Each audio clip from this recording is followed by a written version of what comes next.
কি এক অবস্থা!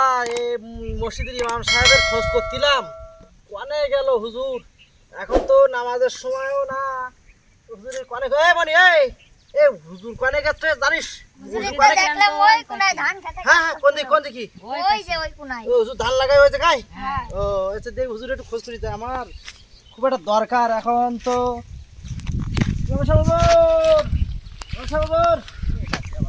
আসসালামু আলাইকুম। ওয়ালাইকুম আসসালাম। ভালো আছেন? আলহামদুলিল্লাহ। আপনি এখন এই ধান খেতে কি করেন? আপনার? হ্যাঁ, আমার এই ধান। ও ভাই, ধান লাগাইছেন? হ্যাঁ। তাই ধান লাগালেন হঠাৎ, কি ব্যাপার? মসজিদের বেতন তো খুব স্বল্প, অল্প আয়ে সংসার চালানো খুব কঠিন হয়ে পড়ে, যার কারণে এই বছর আমার 2 বিঘা ধান করেছি। এই যে দেখেন, ওই যে মাশাআল্লাহ খুব ভালো হয়েছে ধান, আল্লাহর রহমতে। আল্লাহর খুব যাই হোক ভাই, আমি তো আসলাম আপনার কাছে একটা কথা জিজ্ঞাসা করতে। আমার মানে খুব একটা, আমি একটু ছায়ায় দাঁড়াই।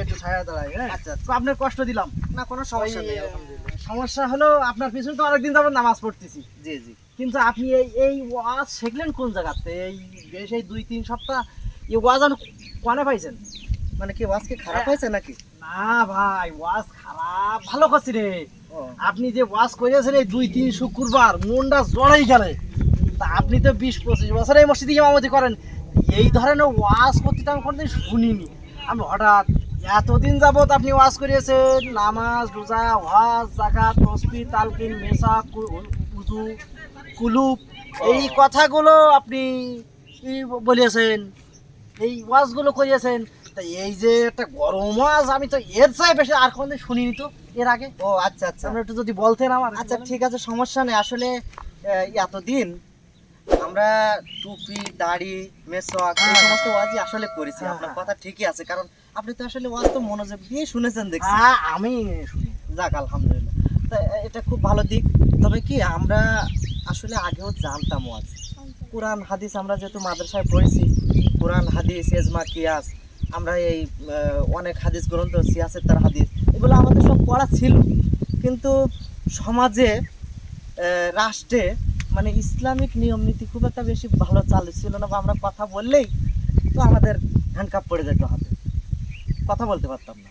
আমাদের কোরআনের বড় বড় পাখিদেরও গ্রেফতার করে করে বিভিন্ন প্রকারের টর্চার করেছে। তো সেই জন্য আসলে আমাদের ওই কমিটির চাপে হোক, এলাকার প্রশাসনের চাপে হোক, তখন আর হক কথা আমরা আর বলতে পারতাম না।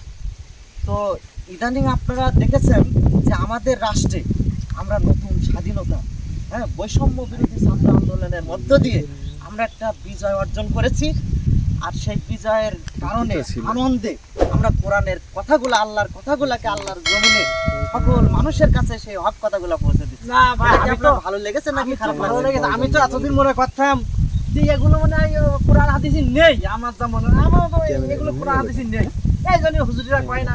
কিন্তু হঠাৎ যখন দেখলাম যে একটা দেশের সুন্দর পরিবেশ সৃষ্টি হইলো, পরিবেশ তৈরি হলো, সেই আমার খুব ভালো লেগেছে। এই ধরনের ওয়াজ নসিহত আমরা শুনতে চাই। আলহামদুলিল্লাহ। সব হুজুররা বলে না, বলতে চায়। তবে আমার বলে যাবেন ইনশাআল্লাহ, বলে যাবেন, কোনো সমস্যা নেই, আমরা আছি, বলে যাবেন ইনশাআল্লাহ। আর আপনার সাথে আরো যারা মানে আমার মুসল্লিদের সাথে দেখা হবে, সবাই কম বেশি বলবেন। সবাই কম বেশি কয় যে হুজুর খুব ভালো ওয়াজ করতেছে, হুজুর খুব ভালো কথা কছে। এই কথাটা আগে কোনোদিন বলিনি, এখন বলতেছে। আমার মনে কৌতূহল জাগলো, তাই আপনার কাছে শুনতে আসলাম। কোনো সমস্যা নেই, আপনার থেকে ইনশাআল্লাহ খুব ভালো লাগে। ঠিক আছে, তাহলে আমি একটু ধানের কাজ করবে, আর একটুখানি কাজ করে তারপরে আসে, আপনি আসেন তাহলে। আচ্ছা ঠিক আছে, আসসালামু আলাইকুম। আমার আর একটু কাজ আছে।